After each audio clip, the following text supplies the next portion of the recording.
Le loup qui aimait les arbres, Oriane Lallemand et Éléonore Tuillier.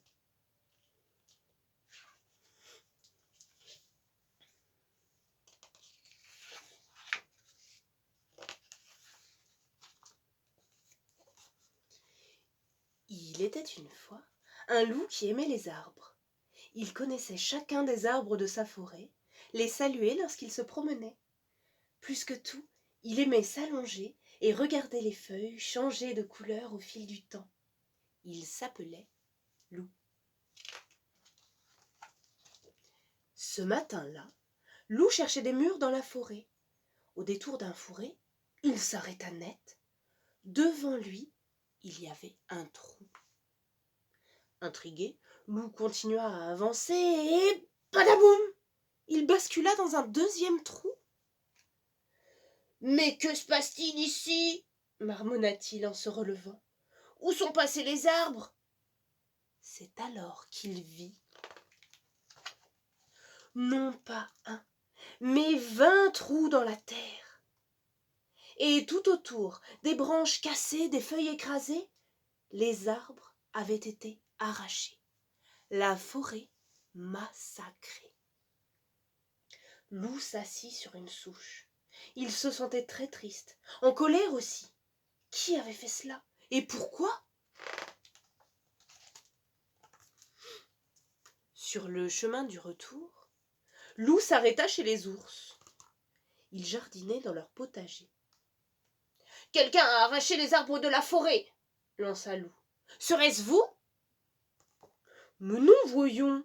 s'indigna Papa Ours. « Les arbres sont des maisons pour les oiseaux, les insectes, les champignons. »« La forêt retient l'eau, elle nous rafraîchit quand il fait chaud, » continua Maman Ours. « Les arbres, c'est vert, c'est beau !» termina Bébé Ours. Plus loin, Loup croisa une compagnie de castors. « Arracher les arbres ?» s'étonna le contremaître. « Nous sommes respectueux de la forêt, nous, monsieur.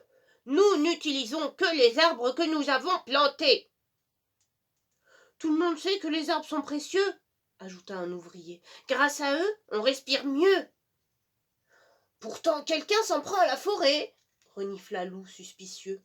« Je vais le trouver. » Près de la rivière, Louve et Demoiselle Yéti se baignaient tranquillement. Loup s'approcha d'elle et lança « Quelqu'un déracine des arbres dans la forêt. »« Ce ne serait pas toi, par hasard, Titi?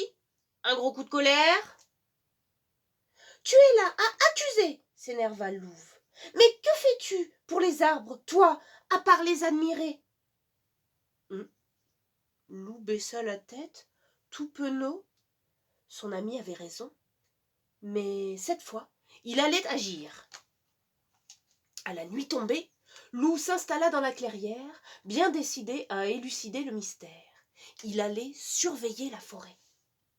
Aussitôt dit, il s'endormit. Il fut réveillé par des petites voix. « Des loutins !» murmura Loup. « Je dois rêver ?» En l'entendant, la petite troupe s'éparpilla dans les herbes, effrayée.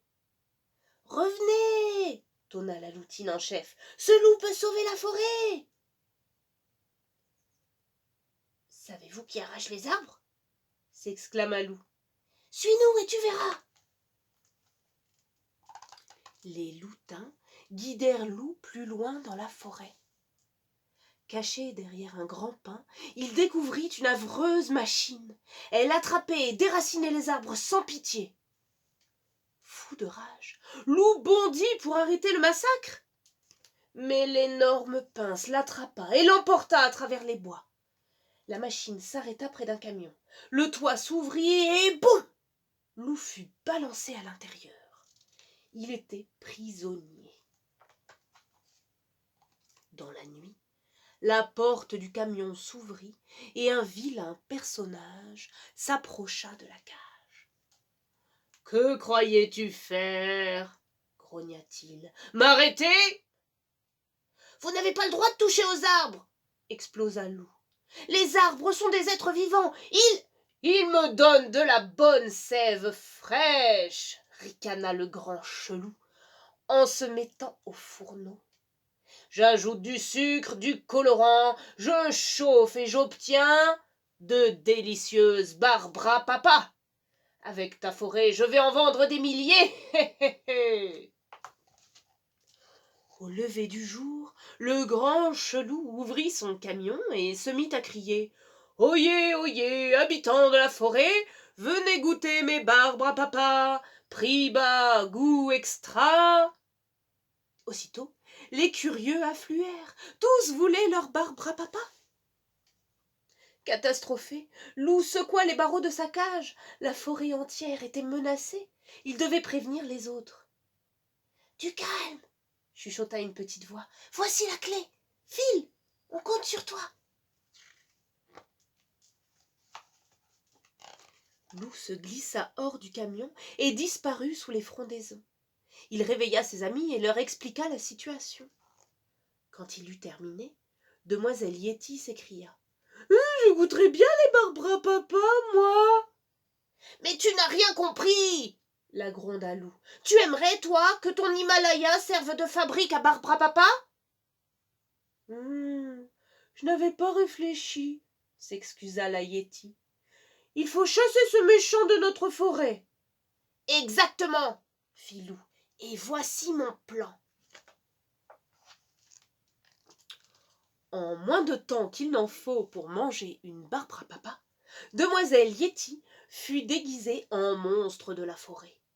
Loup Blanc fabriqua un masque terrifiant, Gros Louis prépara de la teinture vert pétant et Joshua colora Titi.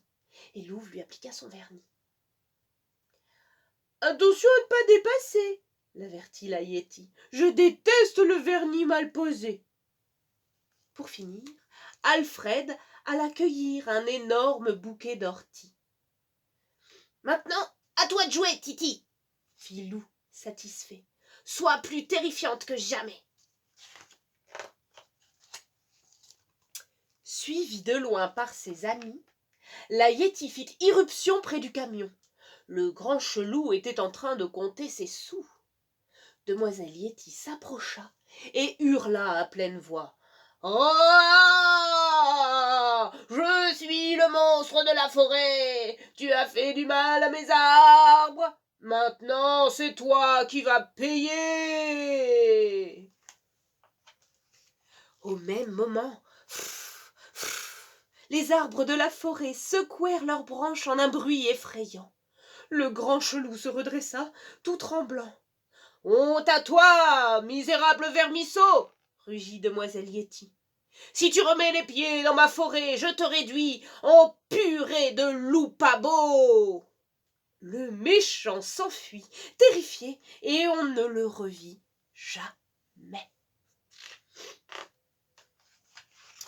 Pour fêter la victoire, les loups organisèrent un joyeux banquet. Au moment du dessert, la loutine tapota sur son verre. « Merci, mes amis, grâce à vous, la forêt a été sauvée. En souvenir de ce jour, voici une graine. Plante-la, Loup, et tu verras quel arbre magnifique elle donnera. » Plante, plantons, plantez.